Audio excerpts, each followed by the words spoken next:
શ્રી ગણેશાય નમઃ. જય શ્રી કૃષ્ણ, જય માતાજી. સ્વાગત છે તમારું અમારી યુટ્યુબ ચેનલમાં.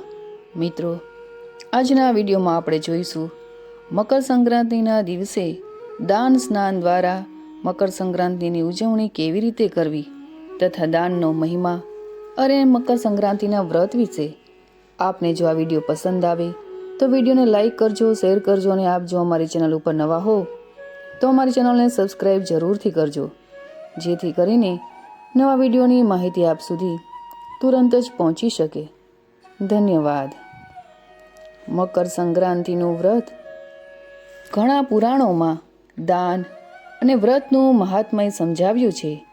બ્રહ્માંડ પુરાણમાં દાનના મહાત્મ્યમાં દુર્વાસાએ દ્રોણાચાર્યની સ્ત્રી કૃપિને આ વ્રત કહ્યું હતું. આ વ્રતમાં સૂર્યનારાયણ સ્વરૂપ બ્રાહ્મણને દધી મંથનનું દાન આપીને કૃપિએ પુત્ર પ્રાપ્તિ કરી હતી. દધી મંથન એટલે દહીં વલોવીને કાઢેલું માખણ. આવું દાન કરવાથી સ્ત્રીએ અખંડ સૌભાગ્યવતી રહે છે અને પુત્ર, પૌત્ર, ધન અને ધાન્યની પ્રાપ્તિ થાય છે. વળી આ વ્રતમાં શરીરે તલનું તેલ લગાવી સ્નાન કરીને પવિત્ર બનવાનું હોય છે. વ્રત કરનારે સૂર્યદેવનું આહ્વાન કરવું, સૂર્યદેવની પૂજા કરવી અને સૂર્ય નમસ્કાર કરવા. આ પવિત્ર પર્વે વહેલી સવારે લોકો ગંગા, યમુના અને સરસ્વતીના સંગમ સ્થાન પ્રયાગમાં કે અન્ય કોઈ નદીમાં ઊભા રહીને હર હર ગંગે, હર હર નર્મદે જેવા નાદ સાથે સ્નાનનો અને સૂર્યદેવને જળની અંજલિ આપવાનો આધ્યાત્મિક આનંદ માણે છે. એ રીતે પણ આ મુખ્યત્વે સૂર્યોપાસનાનું પર્વ બની રહે છે. મકર સંક્રાંતિએ દાનનો પણ ભારે મહિમા છે. આ દિવસે વિવિધ પ્રકારના દાન અપાય છે, જેવા કે દરિદ્રોને વસ્ત્ર અને અન્નનું દાન, ભિક્ષુકોને ભિક્ષાદાન, ગૌમાતાઓને ઘાસચારાનું દાન, પશુ પક્ષીઓને ચણ, ભૂદેવોને દક્ષિણા, તલપાપડીનું દાન વગેરે. ભારતીય ધર્મ સંસ્કૃતિમાં પુણ્યદાનનું ગૌરવ ગવાયું છે. આદાન પ્રદાનની વૃત્તિઓ કરુણા અને પરોપકારના અંશ ઉમેરાય ત્યારે દાન પ્રવૃત્તિ થાય છે. દયા કરો અને દાન કરો એ મકર સંક્રાંતિનો સંદેશ છે. હિન્દુ ધર્મની પરંપરા મુજબ મકર સંક્રાંતિના દિવસે દાન કરવાનું વિશેષ મહત્વ છે. સૂર્યનું મકરથી મિથુન રાશિ સુધીના ભ્રમણ ઉત્તરાયણ અને કર્કથી ધન રાશિનું ભ્રમણ એ દક્ષિણાયન કહેવાય છે. સૂર્યનો મકર રાશિમાં જ્યારે પ્રવેશ થાય છે તેને મકર સંક્રાંતિ કહે છે. આ દિવસથી સર્વ પ્રકારના શુભ અને માંગલિક કાર્યોની શરૂઆત થાય છે. આ જ દિવસથી દિવસ લાંબો અને રાત ટૂંકી થવાની શરૂઆત થાય છે. આ વર્ષે મકર સંક્રાંતિના દિવસે રાશિ મુજબ પણ દાન કરવાનો વિશેષ મહત્વ છે. તમે મકર સંક્રાંતિના દિવસે સવારે 8:56 લઈને સાંજે 6:24 સુધી દાન કરી શકો છો. ઉત્તરાયણના દિવસે તલ ભરેલા વાસણમાં વસ્ત્રનું દાન બ્રાહ્મણને આપવાથી મહાપાપ અને મહાવ્યાધિ તથા રોગ અને ભયનો નાશ થાય છે.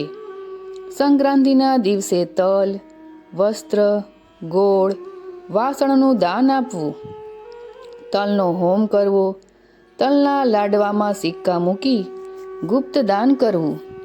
આપણી સંસ્કૃતિમાં બહેન દીકરીઓને ખીચડો આપવાની પરંપરા પણ આ પ્રથાને આનુષંગિક જ છે. આ પવિત્ર દિને ગાયને ઘાસચારો નીરવો, ગરીબોને અન્ન, ગરમ વસ્ત્રોનું દાન આપવું, તલનું દાતણ કરવું, તલના તેલનું માલિશ કરવું, તલ અને ગોળ આરોગવા.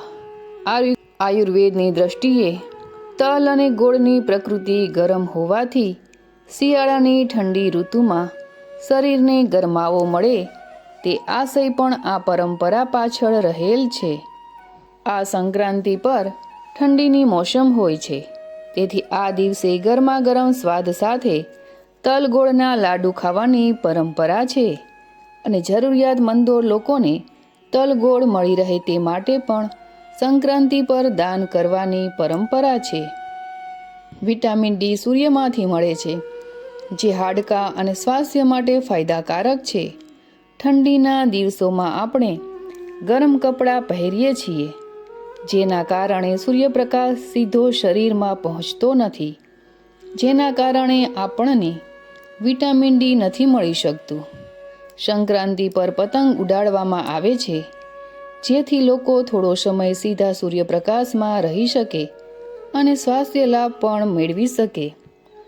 આ સંક્રાંતિ પર ગંગા, યમુના, નર્મદા, શિપ્રા જેવી પવિત્ર નદીઓમાં સ્નાન કરીને પછી નદી કિનારે દાન કરવાની પણ પરંપરા છે.